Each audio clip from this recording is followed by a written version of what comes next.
ખૂબ વધી જાય છે, એટલે એને કારણે ડાયાબિટીસના પેશન્ટો વધી રહ્યા છે એવું એ ડૉક્ટર ખાતરવલી સાહેબનું કહેવાનું છે.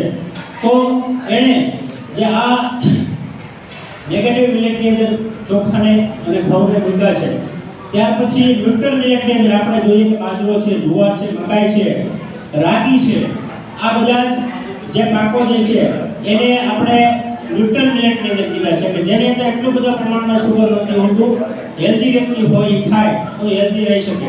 એટલે આપણો બાજરો છે, જવ છે, જુવાર છે, નાગલી છે, આવા બધા જ પ્રકારના જે ધાન્ય પાકો છે એને ન્યુટ્રલ મિલેટની અંદર મૂકાય છે.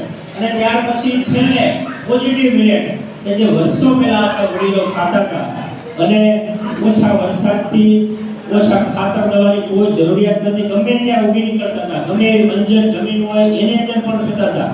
તો એવા મિલેટ એટલે કે બંટી, બાવટો, ગોદરી, કાંગ અને સાંભો આપણે કહીએ.